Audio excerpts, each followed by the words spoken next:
You're 23 years old, a recent graduate from Longwood University, about to embark on a new job in computer consulting. To celebrate your achievement, your family decides to take a vacation, one that you will not return from.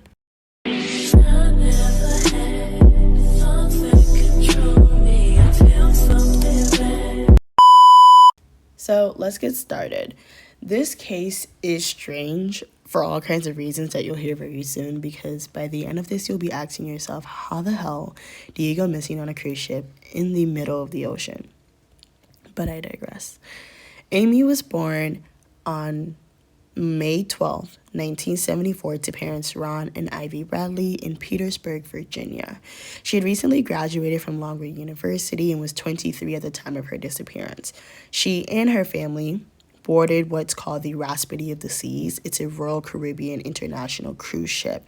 They boarded the ship on March 21st, 1998. Amy would be reported missing to the ship's crew 2 days later, March 23rd, 1998, around 6:50 a.m. Now, really quick, I am seasoning my chicken in this clip. I'm using paprika, salt, garlic salt, Italian seasoning, and a few other things that you'll see that I put in there. You're just going to want to spread that over your chicken. I really wish that I did this in the bowl, but I decided to do it on the cutting board because it was easier for you guys to see. But do it in the bowl if you decide to go that way. That way, you can season the bottom of the chicken also. It's really up to you. I left the skin on because it does leave this like crispy texture when you put it in the oven, but feel free to take it off if you want to. In the early mornings of March 23rd, Amy and her brother Brad were at an event on the cruise, and after a long night of dancing, Brad decided to call it a night around 3 a.m. Amy stayed for a little bit where witnesses said that they saw her dancing, and there are pictures of this where Amy is seen on the deck dancing alone. Eventually, though, she retired to bed with her brother back at the family's cabin. Their father says that he woke up from sleep around 5:30 a.m. and saw Amy sleeping on one of the deck chairs on the balcony of their cabin. About 30 minutes later, he woke up again to find that Amy was gone. Ron says that Amy is not the type of person to leave without telling someone where she was going. Her belongings, such as her cigarettes, lighter, and sandals, were gone with her. Now, this next part is going to make you a bit upset. Her father says that he searched the cruise's common areas where he hoped that Amy would be, but eventually returned to his wife and son, both empty-handed. The family immediately reported Amy missing to the ship's crew, which they ignored, and stated that it was not an emergency yet and that they would hold off on making an announcement. Experts say that had Amy been announced missing the moment that it was reported by her family, there most likely would be more leads in her story that hopefully eventually would have led to her being found.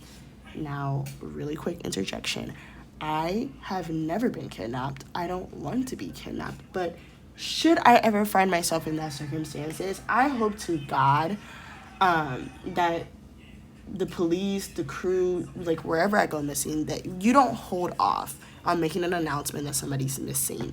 Immediately, should you ever find yourself in that circumstances where you are missing a family member, a friend, or whoever, request that law enforcement put a BOLO out, which is a be on the lookout for them.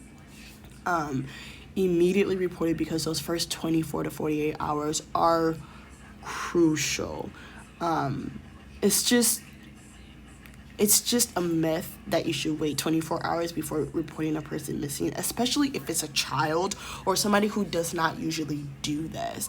I mean, because like Ron said, Amy is not the type of person to just leave without telling anybody, and that's why he reported her missing so quickly. But back to the story, but do keep that in mind. Do not wait. Just report it immediately as it happens. Here I'm just kind of cutting my potatoes into, I guess you can call them like squares, but not really. I'm kind of just like cutting them in bite sizes, I guess is like the simplest way to put it. I seasoned these with the same things that I did the chicken, and I kind of just popped these into the pan real quick to get them a bit, I don't want to say crispy, but just like browned. I was recommended to do this in the air fryer. They're okay. They're not the best. I prefer it on the stove, But if you have limited time and you want to just get things done multiple, in multiple steps at the same time, and if you have an air fryer, do it. It still comes out good. I just prefer the stove top for certain things. Before we move on to this next part about places that Amy has been spotted, I do want to say really quick, I gravely was mistaken on where Kuriko was. I quickly searched it up because I was reading this next part and I was like, there's no way that he saw her on Kuriko Beach, because I'm like, he lives in Canada, but I read it completely wrong. It is unfortunately not part of the U.S. Virgin Islands. It is a Dutch Caribbean island, so sorry for the misinformation there. Let's move on. So the years following her disappearance, there were many who claimed to have seen Amy in various locations. For example, in 1998, there was a cab driver who said that he saw a person matching Amy's description who had went up to him and asked to use his cell phone, but authorities never corroborated his claims or verified his story. Later that year, in August, a tourist in Canada said that they saw a woman with tattoos matching Amy, and they were walking with two men on Curacao Beach, trying to get his attention, but that also turned up nothing. The following year, in 1989, a U.S. Navy reporter saw that he saw a woman in a brothel who claimed to be Amy. She told him that she basically told him that she had been taken, explained to him that she needed help. But at the time that he feared for his career, so he didn't say anything until he retired. Which, I don't know why. Like, I understand that he feared for his career, but really what was going to happen to him if he was like, hey, this lady that's been missing for almost, what?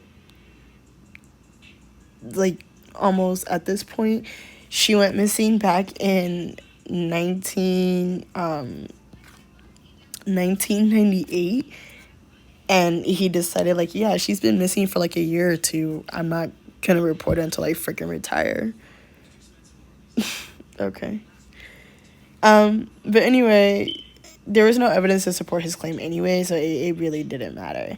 Now, the only lead that like came to a bit of fruition was in 1999, a man named Frank Jones claimed that he was a former Army special officer.